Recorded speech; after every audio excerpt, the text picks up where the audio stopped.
1절에서 12절 말씀입니다. 출애굽기 3장 1절에서 12절 말씀입니다.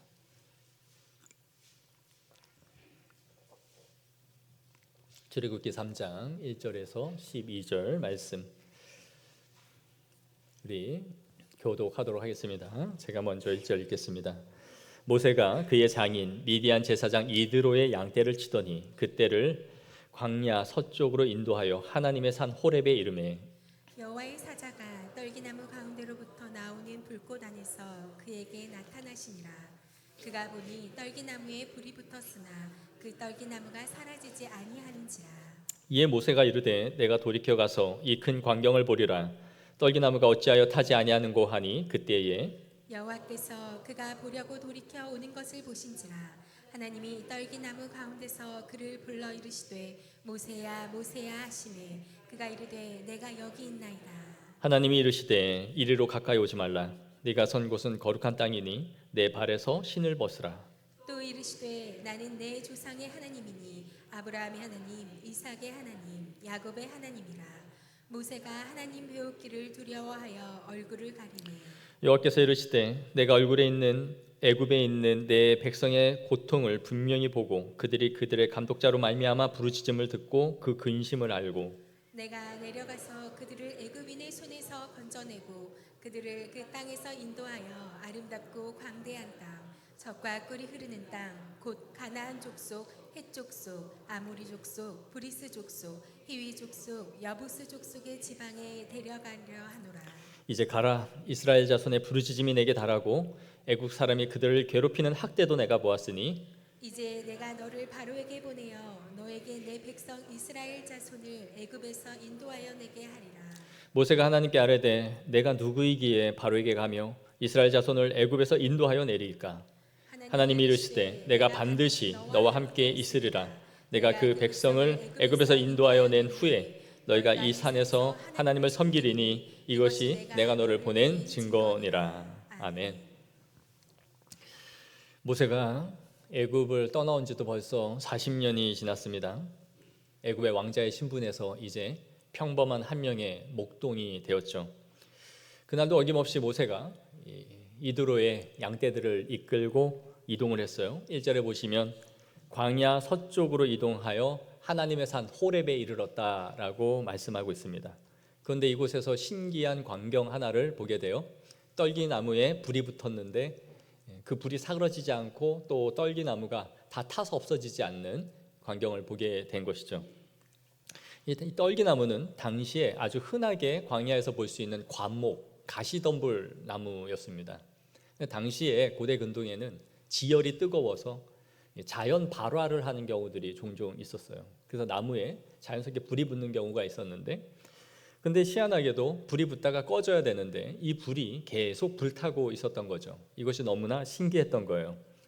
3절에 보시면 이에 모세가 이르되 내가 돌이켜 가서 이 큰 광경을 보리라. 도대체 무슨 일 때문에 이러한 신기한 일이 일어났는지 내가 직접 가서 봐야겠다라고 생각한 것이죠. 그리고 그가 가까이 오고 있는 것을 하나님이 아시고 모세야 모세야 하심에 그가 이르되 내가 여기 있나이다. 그러자 5절에 이리로 가까이 오지 말라. 내가 선 곳은 거룩한 땅이라 라고 말씀하세요. 제재하신 것이죠. 네가 있는 곳이 거룩한 땅이니 더 이상 가까이 오면 안 된다 라고 말씀하신 거예요. 그런데 모세가 서 있는 이곳이 정말 그렇게 거룩하다 할 만큼 비범하고 대단한 곳이었을까? 그게 아닙니다. 그냥 광야에 있는 한 지점이었고 또 그냥 흔하게 광야에서 볼 수 있는 떨기나무를 보고 있는 것이죠. 당시에 좋은 비싼 나무라고 하면 백향목이죠. 향기가 나고 또 내구성도 튼튼해서 성전을 지을 때 쓰는 나무가 백향목이었습니다. 그런데 하나님이 임재하시고 찾아오신 나무가 백향목이 아니라 아주 흔한 떨기나무였다라는 것이죠. 이것이 우리에게 말씀해주고 있는 교훈이 있습니다. 하나님은 거룩하고 우리가 화려하다라고 할 때에 그것이 화려하고 화려하기 때문에 그것이 거룩해지는 것이 아니라 아주 평범하고 우리의 삶의 일상과 같은 자리에 하나님이 찾아오신다라는 거예요. 교회 안으로만 들어와야 거룩해지는 것도 아니고 우리가 성경책을 꼭 펴야만 거룩해지는 것도 아닙니다. 거룩한 곳이 되게 하는 것은 우리가 하나님과 동행하고 있는 그 자리, 그것이 집이든 우리가 혹은 병상이든 직장이든 내가 주님과 함께하고 있는 그 자리가 거룩한 곳이 되는 줄을 믿습니다. 그렇다고 예배드리는 이 자리가 의미 없다, 아무데나 우리가 있으면 된다라는 의미는 아니죠. 그렇지만 아주 평범한 우리 일상 가운데서 하나님 우리에게 찾아오시는 그 자리가 바로 거룩한 곳이 되는 줄을 믿습니다. 하나님은 이 모세에게 내 발에 신을 벗으라 말씀하세요. 이 신을 벗는다라는 의미는 겸손을 상징하는 것입니다. 여호수아서 5장 15절에 보시면 여호수아가 가나안 땅에 이르렀을 때에 여호와의 군대의 장관을 만나게 되고 그곳에서도 동일한 말을 듣게 돼요. 내 발에서 신을 벗으라. 내가 선 곳은 거룩하니라. 신을 벗는다라는 것은 세속을 벗고 겸손해진다라는 거예요. 그래서 당시 고대 근동의 노예들은 전부 다 신을 벗고 맨발로 다녔습니다. 즉 하나님 앞에 낮아짐과 종으로 선다라는 것을 의미하는 것이죠. 그러자 모세가 어떤 반응을 보입니까? 6절에 모세가 하나님 배웠기를 두려워하여 얼굴을 가리매. 모세는 두려웠던 거예요. 내가 감히 이 거룩하신 하나님 앞에 서서 그분을 배울 수 없는 존재라는 것을 인식한 거죠. 이것이 하나님을 경험한 사람들의 반응입니다. 모세가 떨기나무에 어떤 마음으로 지금 갔습니까? 호기심이 간 거예요. 뭐가 이런 일을, 이런 현상을 만들어내고 있지? 호기심에 갔는데 그가 하나님을 만나자 감히 내가 그분 앞에서 무엇이라도 할 수 없는 존재라는 것을 알게 되고 거기서 눈을 가려버리는 거죠. 내가 저분을 볼 수 없는 존재다. 즉 하나님이 내 지식이나 내 호기심을 충족시킬 수 있는 존재가 아니라는 거예요. 내가 감히 신을 신고 세속의 몸을 가지고 하나님 앞에 그냥 들어갈 수 있는 분이 아님을 깨달은 것입니다. 이것이 성경에 나오는 모든 하나님의 사람들이 하나님을 만날 때에 느꼈던 두려운 감정이에요. 이사야 6장 5절 이사야 선지자도 이렇게 말합니다. 우리 다 같이 한번 읽어볼까요? 시작. 그때에 내가 말하되 화로다 나여 망하게 되었도다. 나는 입술이 부정한 사람이요 나는 입술이 부정한 백성 중에 거주하면서 만군의 여호와이신 왕을 배웠음이로다 하였더라. 아멘. 이 부정한 자가 감히 하나님을 배웠으니 내가 이제 죽겠구나라고 두려웠던 거예요. 사사기에 마노아가 하나님을 배웠을 때도 동일한 생각을 가지고 탄식을 하죠. 그가 여호와의 사자인 줄을 알고 그의 아내에게 이르되 우리가 하나님을 보았으니 반드시 죽으리로다. 이 구약의 성도들은 죄 많은 인간이 하나님을 보면 죽을 것이다라고 항상 생각했어요. 그런 하나님이 육신의 몸을 입고 이 땅 가운데 예수 그리스도가 임재하시고 찾아오셨다라는 것은 얼마나 큰 은혜인지를 우리가 생각해 봐야 되는 거예요. 감히 배울 수도 없고 만질 수도 없고 그분 앞에 범접할 수 없는 존재인 그 하나님이 인간의 형상, 인간의 모양을 입고 이 땅 가운데 오셔서 우리와 함께 기거하시고 먹고 마시고 대화를 하신 그 주님으로서 우리에게 오셨다라는 것을 한번 묵상해 보세요. 이것이 얼마나 하나님의 존재 자체가 우리 가운데 임재한 하나님의 은혜였는지, 그분이 자신을 낮추고 자신을 버려 이 땅 가운데 오셔서 하나님의 영광을 버리시고 우리에게 오셨다라는 것 자체가 엄청난 영광인 것이죠. 볼 수 없는 하나님이 보이는 하나님으로 우리에게 찾아오신 것이 바로 예수 그리스도의 성육신인 것입니다. 우리가 하나님 앞에 나올 때에, 이 예배 자리에 나올 때에 이러한 임재 가운데 들어오고 있다라는 인식이 있습니까? 내가 지금 하나님의 존전 앞에 머물러 있다라는 것을 알면서 기도하고 그러한 인식 가운데 예배를 하고 있느냐라는 거예요. 우리의 예배가 무너지는 자리는 하나님의 임재를 잃어버리는 데서 항상 일어나요. 사람 앞에 있고 사람 앞에 예배하고. 그렇기 때문에 우리는 항상 하나님의 존전 앞에 있음을 인식해야 돼요. 그분의 거룩한 땅 위에 내가 들어와 있다. 사도 베드로가 예수님을 만난 후에 그가 고백한 말은 주여 나를 떠나소서 나는 죄인으로소이다 라는 말이었어요.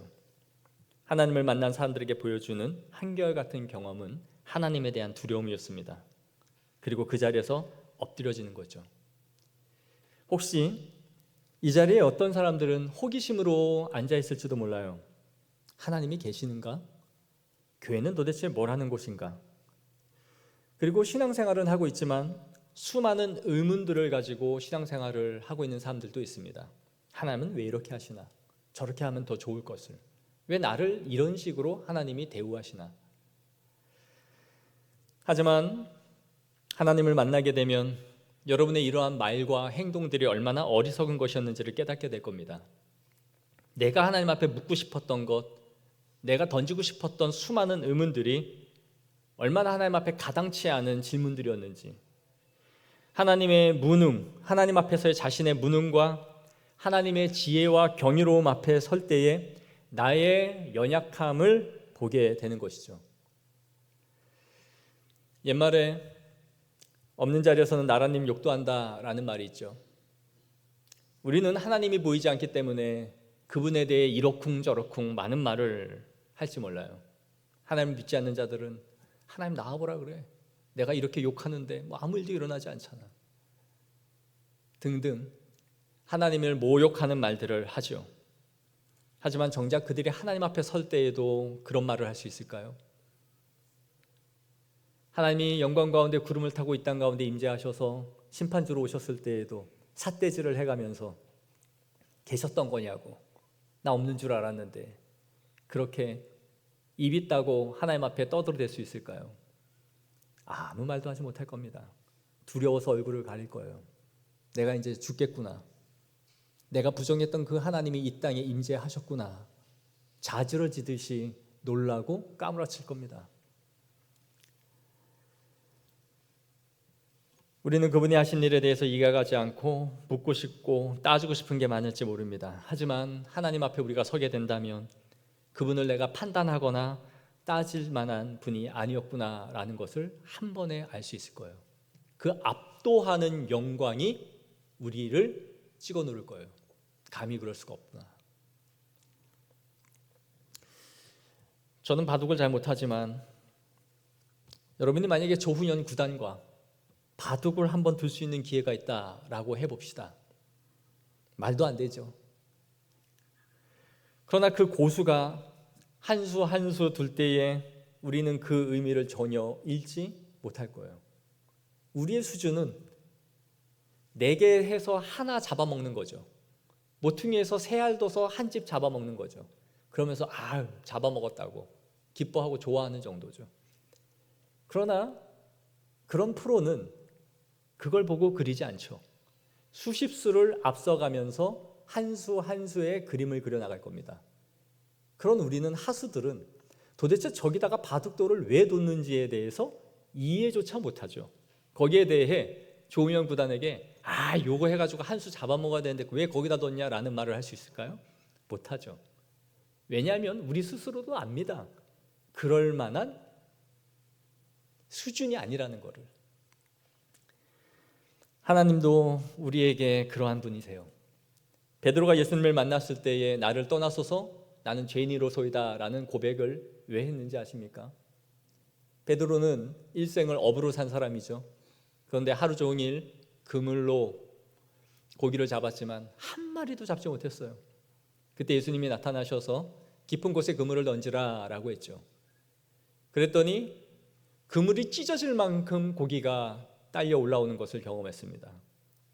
그 앞에 자기가 엎드렸던 거예요. 내 지식, 내가 알고 있는 모든 것이 무너져 내렸던 거죠. 여러분 혹시 바다 낚시 가본 적 있습니까?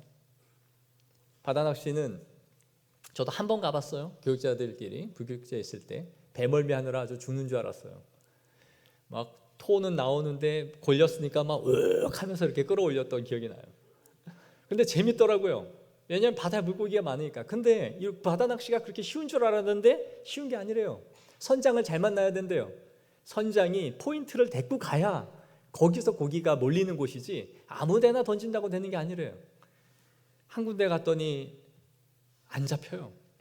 그래서 담임 목사님이 5만 원을 더 주면서 딴 데로 가자 그랬더니 기가 막힌 데를 데려가더라고요. 돈맛을 안 거죠. 그래서 거기서 올렸더니 많은 고기가 잡히면서 톤은 나오는데 손맛은 있구나. 재밌었어요. 그냥 베드로가 일생을 그렇게 업으로 살았다면 물길을 다 알죠. 어느 시간 어느 때에 고기가 몰린다는 걸 다 알았던 거예요. 그런데 실패를 한 거죠. 하루 종일 빈손으로 돌아가야 될 타이밍에 예수님께서 나타나셔서 오른편에 깊은 곳에 그물을 던져라. 거기에 자신이 무너진 거예요. 내 알던 모든 지식이, 경험이 하나님 앞에 순종함으로 말미암아 예수님 앞에 무너져고 말았던 거죠. 사랑하는 성도 여러분, 하나님을 만나고 싶습니까? 거룩하신 하나님 앞에 여러분의 신을 벗으십시오. 그리고 온전히 하나님을 신뢰하십시오. 하나님 앞에 겸손하게 은혜를 주시기를 구하셔야 됩니다. 야고보서 4장 6절 우리 다 같이 한번 읽어볼까요? 시작. 더 큰 은혜를 주시나니 그러므로 일렀으되 하나님이 교만한 자를 물리치시고 겸손한 자에게 은혜를 주신다 하였느니라. 아멘. 하나님을 만나기 위해서는 우리가 가진 교만하고 쓸데없는 호기심을 버려야 돼요. 그저 하나님 앞에 가란 마음으로 손을 내미시는 거예요. 하나님, 저는 구원이 무엇인지 잘 모르겠습니다. 저는 예수님의 사랑의 은총이 뭔지를 잘 모르겠습니다. 예수님이 이 땅에 오셨다라는 것이, 우리의 죄를 속하셨다라는 것이 저는 잘 이해가 안 갑니다. 그러나 하나님, 생명이 여기 있고 구원이 여기 있다 하시니 나에게 하나님을 아는 지식을 주옵소서, 구원의 은혜를 주옵소서. 그렇게 구하는 거예요. 하나님은 이렇게 겸손히 구하는 자들을 외면하는 법이 없습니다. 절대 외면하지 않으세요. 구원을 바라고 하나님 앞에 가란 마음으로 은혜를 구하는 자들을 하나님은 그냥 돌려보내시는 법이 없습니다. 그러므로 우리의 신을 벗고 하나님 앞에 겸손히 은혜를 구하십시오. 하나님을 안다 생각하지 마시고, 아는 말씀이다 생각하지 마시고, 그저 오늘도 하나님이 우리에게 찾아오셔서 은혜를 주시기를 구하셔야 됩니다. 이렇게 모세를 부르신 여호와께서 말씀하세요. 9절, 이제 가라. 이스라엘 자손의 부르짖음이 내게 달하고 애굽 사람이 그들을 괴롭히는 학대도 내가 보았으니, 그들의 고통과 학대를 내가 보았다라는 거죠. 지난주에 말씀드린 것처럼 세 가지 동사로 말씀하셨어요. 보았다, 들었다, 알았다. 완전히 알았다는 거죠. 그런데 이것을 다 아신 하나님이 뭘 하십니까? 누구를 보내세요? 모세를 보내세요. 내가 이제 간다 말씀하시는 게 아니라 이제 가라 라고 모세를 보내시는 거예요. 10절 우리 다 같이 한번 읽겠습니다. 시작. 이제 내가 너를 바로에게 보내어 너에게 내 백성 이스라엘 자손을 애굽에서 인도하여 내게 하리라. 아멘. 이제 너를 보내서 구원을 하겠다라는 거예요. 모세가 이 말을 듣고 얼마나 당황스러웠을지 우리 한번 생각해 보십시오. 모세는 지난날의 과거가 되살아났을 거예요. 40년 전 자신이 이스라엘 백성들을 참 사랑했습니다. 자신이 왕자로서 지위와 권세를 누리고 있었지만 이스라엘 백성들에 대한 마음을 잃지 않았어요. 그래서 노역 현장에 갔던 거죠.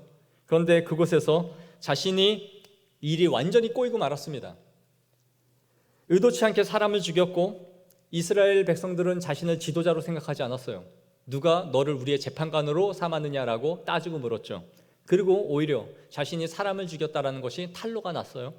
그래서 수백 킬로 떨어진 미디안까지 도망자 신세가 돼서 두려움 때문에 도망을 쳤던 것이죠.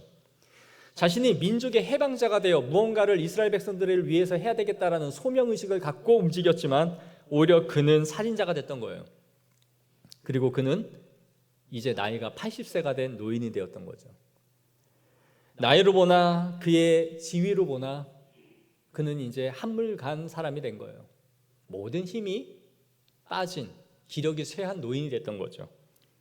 그래서 모세는 11절에 이렇게 말해요. 우리 다 같이 읽겠습니다. 시작.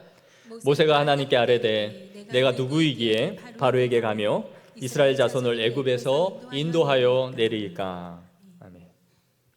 모세는 자신의 현실을 직시하고 있었던 거죠. 어쩌면 모세는 하나님 앞에 이렇게 묻고 싶었을 거예요. 하나님, 40년 전에는 제가 힘도 있었고 왕자로서의 지위도 있었고 능력도 있던 시절이 있었습니다. 그때 제가 이스라엘 백성들을 위하여 뭔가 해보겠다라고 나섰을 때 하나님은 뭘 하셨습니까? 그때 나에게 말씀하셨으면 내가 그때 큰일을 이루지 않았겠습니까? 근데 지금 제 꼴을 보세요. 나이는 80이고 이제 나는 한 명의 목동일 뿐입니다. 아무것도 없는 저를 왜 찾아오셔서 이 일을 부르십니까? 라고 말하고 싶었을 거예요. 실제로 모세가 그랬습니다. 핑계가 아니에요. 3장 1절을 보세요. 모세가 그의 장인 미디안 제사장 이드로의 양떼를 치더니, 누구의 양떼입니까? 이드로 장인의 양떼죠. 그럼 80세 될 때까지 자신의 재산이나 무언가를 이룬 게 있다는 거예요? 없다는 거예요? 없는 거죠. 누구와 오버랩이 됩니까? 야곱과 같은 인생이 됐죠. 야곱이 물리푼으로 자기 외삼촌 집에 갔죠. 그리고 아내를 얻었습니다. 아내를 데려올 때는 지참금을 주어야 됐지만 자기에겐 돈이 없었어요. 그래서 조건부로 14년의 일을 했습니다. 지금 이드로의 아내를 얻은 모세는 아무것도 장인에게 준 게 없겠죠. 그래서 그저 처가살이를 하면서 얹혀 살고 장인 어른의 양떼나 40년 동안 치는 그런 존재였던 거예요. 내가 무언가를 아무것도 이룬 것이 없는 힘없는 노인네에 불과했던 것이죠. 이 평범한 목동에 불과했던 자신을 보면서 하나님, 버스 떠났어요. 일을 하시려고 했다면 40년 전에 저를 부르셨어야죠. 제가 그때 칼 뺄 때, 힘 있을 때, 왕자였을 때 그때 뭐 하시고 지금 저를 부르셔서 뭐 하시겠다는 거예요? 라고 묻고 싶었던 거죠. 모세는 과거의 상처에 대한 트라우마가 있는 사람이었어요. 40년 전에 있었던 그 사실이 항상 자신을 괴롭게 했을 겁니다. 민족에 대한 배신감과 아픔. 나는 이스라엘을 사랑했는데, 그래서 그들을 위하여 무언가라도 해주려고 했는데 저들은 나를 인정하지 않았어. 그리고 이스라엘 백성들 때문에 내가 죽였다라는 것이 탄로가 난 거잖아요. 내가 너 애굽인 죽인 건 알고 있지만 너 우리 민족이니까 말하지 않을게. 우리를 위해 뭘 좀 도와줘 라고 딜을 했다면 그래, 내가 이제부터 뭔가를 해야지 했겠죠.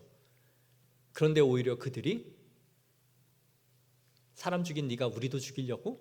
라고 하니 그는 배신감을 느꼈을 거예요. 그런데 하나님이 이런 모세를 부르십니다. 하나님은 광야 40년 세월 동안 그를 낮추시고 그의 의지와 혈기, 인간적인 자신감을 싹 다 꺾어버리셨어요. 그리고 그에게 어떤 고백이 나오게 하십니까? 내가 누구이기에?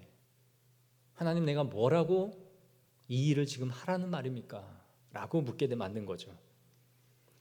이전 같았으면 모세는 예, 맞습니다. 제가 이 일에 적격입니다. 라고 했겠죠. 그런데 이제 그런 힘이 그에게는 없어요. 오직 자기 부정과 자기 소명에 대한 후퇴만이 있을 뿐입니다. 그러나 하나님의 일을 하는 사람들에게는 이런 마음이 필요해요. 신학대학원에 제가 들어가서 1학년이 되었을 때 1학년 때는 교수님들과 함께 매 학기에 한 차례씩 면담을 하게 되어 있어요.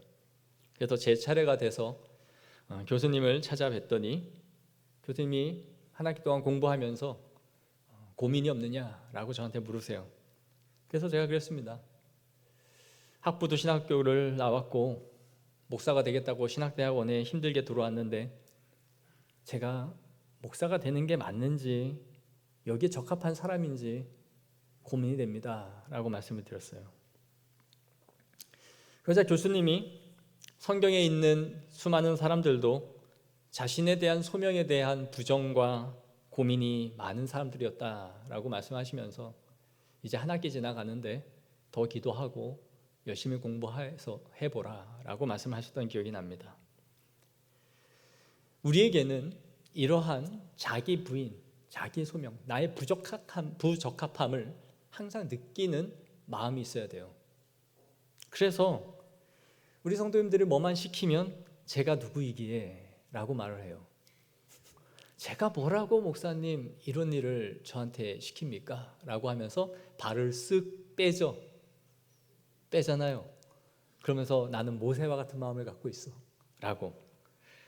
그래서 저는 그런 분들을 볼 때면 이제 이분이 일을 할 때가 됐구나 라는 생각을 갖게 돼요.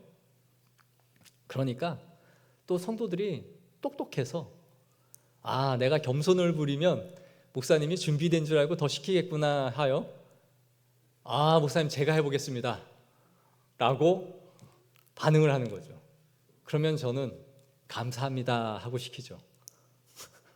그러니까 안 하겠다 하면 준비됐구나 하고 시키고, 하겠다 하면 감사합니다 하고 시키니 그냥 하면 되죠. 안 해야 될 사람이면 권면도 안 합니다. 목사도 눈이 있고요, 목사도 보는 게 있고 기도합니다. 적합한지 아닌지. 안 할 분이 하겠다 하면 안 하시는 게 도와주는 거예요 라고 말은 못해요. 그러나 마음에 심히 걱정합니다. 목회자도. 이번 주에 제가 수양관 들어가지 않습니까? 내년 준비하러. 전화 오면 안 받으면 안 됩니다. 부르시면 피한다고 되는 게 아니에요. 안 볼 겁니까? 그러니 목회자가 전화 오면 아멘 하고 받으시면 돼요. 우리도 모세처럼 주의 일을 하면서 과거에 트라우마가 있을 수 있습니다. 수십 년 신앙생활을 하면서 좋은 마음으로 교회 섬기려고 시작을 했는데 하다 보니 사람 때문에 상처받고 듣고 싶지 않은 말 듣고 이상한 오해받고, 이러한 경험들 다들 해보시지 않았습니까? 그러면서 마음에 생각하기를 다시는 안 할 거야. 다시는 안 할 거야. 이제 조용히 교회만 다닐 거야. 조용히 그냥 예배만 다닐 거야. 이렇게 마음을 먹죠. 하지만 하나님은 우리가 쓰러진 그 자리에서 다시 일어서기를 원하십니다.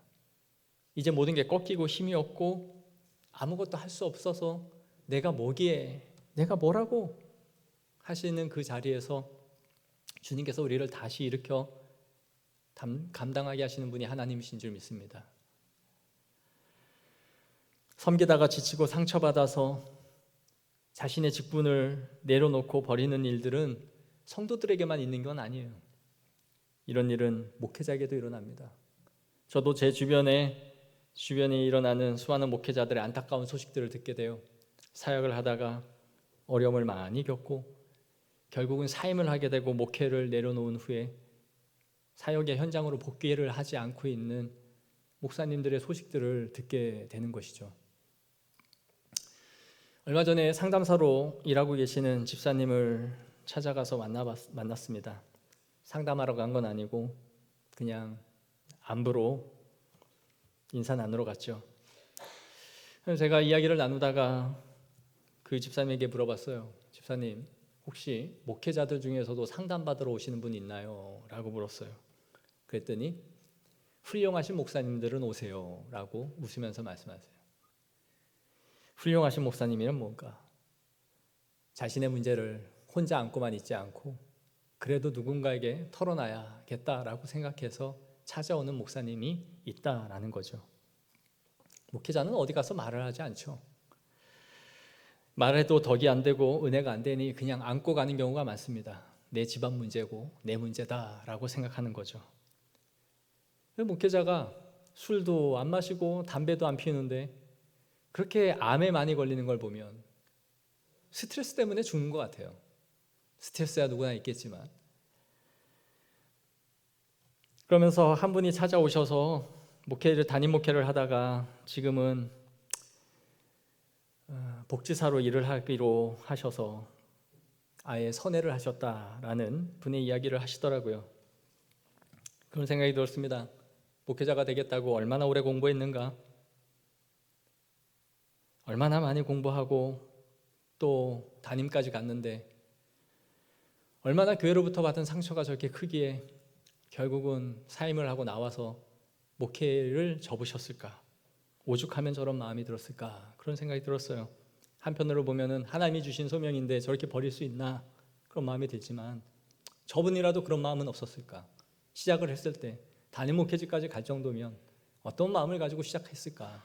그런데 도대체 어떤 마음의 상처를 받았기에 저렇게까지 내려놔야 됐을까 하는 생각이 드는 거죠. 이런 마음이 치유되고 다시 삶의 현장까지 복귀하는 데는 큰 시간이 걸릴 수 있습니다. 그러나 생각해 보면 하나님 나라에는 큰 손실입니다. 엄청난 손실이죠. 전투를 잘하는 장교가 가만히 있는 것과 다르지 않아요. 20년, 30년 된 숙련공이 아무 일도 하지 않고 있는 것과 다르지 않단 말이에요. 목회자는 소명이 있으니 어떤 상황에서도 견뎌낼 거야. 아니에요. 목회자도 사람이고 임계치가 다다르면 쓰러집니다. 그리고 그들도 무언가 결단을 했던 거예요. 위로와 힘은 우리 하나님이 주시지 그렇습니까? 위로와 힘은 성도들이 주는 거예요. 하나님이 하실 일이라고 떠넘기는 게 아니에요. 내가 만약 외로울 때면 누가 날 위로해 줍니까? 하나님이요. 하나님이 하세요. 기도하면. 그러나 하나님은 성도를 통해서 하세요. 여러분들도 목회자를 통해 은혜를 받잖아요.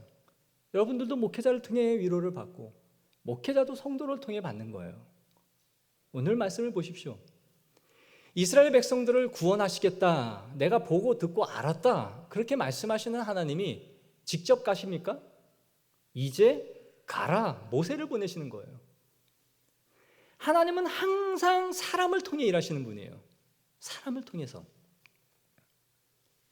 그렇기 때문에 우리가 해야 할 일을 하나님께 떠밀어서는 안 돼요. 그런 의미에서 우리의 소명은 귀한 것이죠. 결국 출애굽시키는 과정을 보면 어떻습니까? 하나님이 다 하십니다.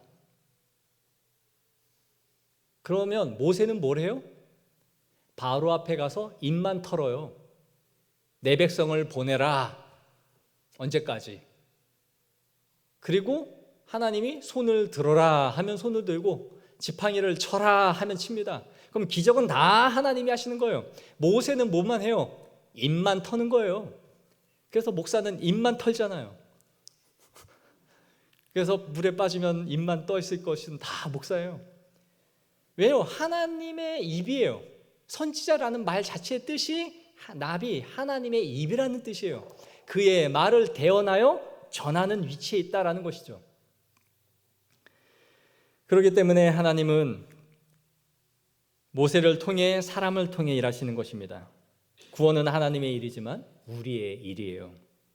그러나 하나님이 우리를 동력자로 삼아서 일하시는 것입니다.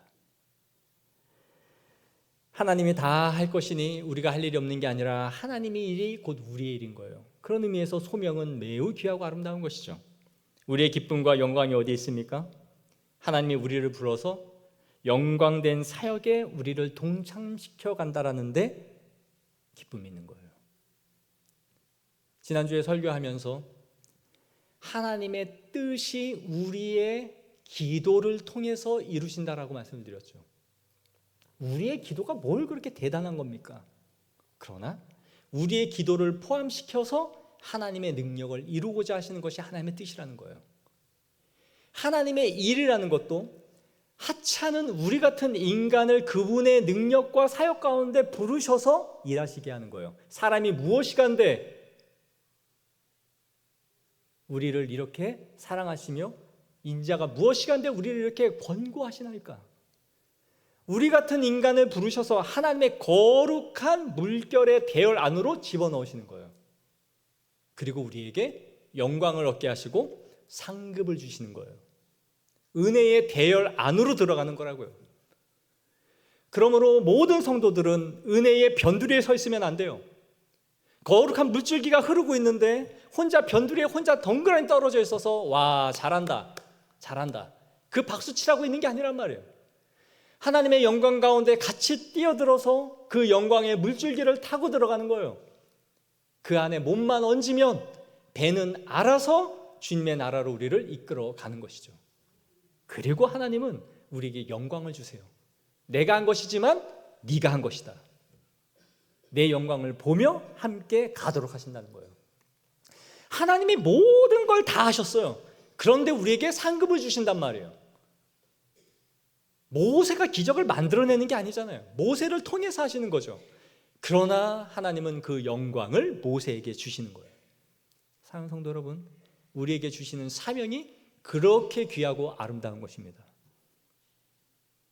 우리를 구원으로 부르신 것도 감사할 지경인데 우리 같은 인간이 뭐라고 하나님께서 당신의 위대한 일을 맡기시느냐는 거예요.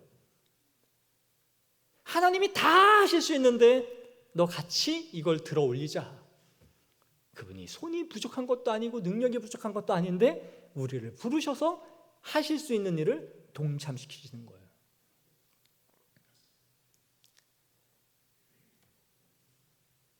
이 마음이 있습니까? 내가 주님 일 하고 있다라는 기쁨. 우리 아이들이 아직 어려서 그런지 모르지만 제가 뭘 시키면 기가 막히게 합니다. 서로 달려가서 해요. 그리고 안 도와줬으면 좋겠는 것 같은 거 자꾸 와서 뭘 하려고 그래요. 그러면서 자기가 아빠를 도와줬다라는 그 기쁨이 있는 것 같아요. 아빠가 하고 있는 일을 자기가 뭔가 했다라는 그 기쁨이 있는 거죠. 크면서는 안 하죠. 이 마음이죠. 우리가 주님의 영광의 대열 안으로 들어와 있다라는 그 기쁨이 있어야 돼요. 목회를 하면서도 항상 그것을 생각하려 합니다. 주님의 영광을 위하여 이 한 삶이, 한 세대가 쓰여지고 내 삶이 끝이 날 수 있다는 것, 이것은 말할 수 없는 영광인 줄을 믿습니다. 이렇게 후퇴하고 물러서는 모세에게 하나님이 뭐라고 하세요? 12절에 하나님이 이르시되 내가 반드시 너와 함께 있으리라. 확실한 약속을 주시죠. 내가 너와 함께 있겠다는 거예요. 이보다 더 큰 확신이 어디 있고 더 확실한 약속이 어디 있습니까? 하나님이 함께 하시겠다는 거잖아요. 40년 전에 모세가 해보겠다 할 때 하나님이 이런 말씀 해주셨어요? 안 주셨어요. 내 혈기, 내 의지, 내 능력으로 해보겠다라고 뛰쳐나갔을 때는 하나님이 그냥 내버려 두셨어요. 흘러가는 대로 두셨단 말이에요. 그런데 이제 그가 모든 힘과 기력이 빠진 이 상태에서는 내 힘으로는 안 된다는 것을 아시기 때문에 내가 너와 함께 하시겠다라고 말씀하시는 거예요. 사랑하는 성도 여러분, 지금도 하나님은 우리를 부르십니다. 우리가 할 수 없다 생각할 때에 하나님은 이제 가라라고 말씀하세요. 네 힘으로가 아니라 내 힘으로 함께 하자라고 말씀하시는 것이죠. 그리고 우리는 하나님 앞에 나올 때마다 우리의 신을 벗으셔야 됩니다. 세상에 있는 많은 것들을 끌고 들어와서 하나님 앞에 던지려고 들어오는 게 아니라 겸손히 하나님 앞에 은혜를 구하는 마음으로 주 앞에 서십시오. 그리고 주님이 주시는 것이 가장 선하고 좋은 것임을 고백하며 우리에게 은혜를 구할 때에 하나님은 반드시 우리에게 이루시고 채워주시는 줄을 믿습니다. 그 은혜를 따라 걸어가는 믿음의 성도들 되기를 소망합니다. 기도하겠습니다. 하나님, 우리는 힘이 없고 우리는 연약하여 내가 무엇이기에 라고 묻는 게 사실 당연합니다. 우리가 무엇이 있습니까? 삶의 짐은 무겁고 해결해야 할 내 인생의 짐도 많이 있고 가족을 부양하고 책임지고 회사의 가업을 감당해야 되고 수없이 산적한 수많은 일들이 항상 우리에게 있습니다. 그래서 주님께서 우리를 부르실 때마다 우리는 내가 무엇이기에, 내가 누구이기에 우리는 할 수 없다라고 말할 수밖에 없는 처지에 있습니다. 그러나 하나님은 우리에게 말씀하십니다. 누가 네 힘으로 하라 하였느냐? 너 혼자 가라고 했느냐? 내가 너와 함께 하겠다라고 말씀하시는 그 주님 손 붙잡고 걸어가게 하옵소서. 그리고 하나님, 늘 주님 앞에 나올 때마다 겸손한 심령을 주시옵소서. 가란 심령을 주시옵소서. 내 발에 신을 벗게 하옵소서. 내가 선 곳이 하나님의 거룩한 땅임을 알게 하옵소서. 하나님 앞에 수많은 의문과 따지고 싶은 뾰족한 마음을 갖고 나오는 것이 아니라 하나님 앞에 설 때에는 우리의 얼굴을 가릴 수밖에 없고 하나님의 임재 앞에 섰을 때에는 엎드릴 수밖에 없는 우리의 무지함과 우리의 연약함을 인정하면서 하나님 앞에 겸손히 은혜를 구할 때에 하나님 하늘의 문을 여시고 신령한 은혜를 우리에게 내리워 주시옵소서. 주의 영광 보게 하여 주옵소서. 전능하신 예수 그리스도 이름으로 기도하옵나이다.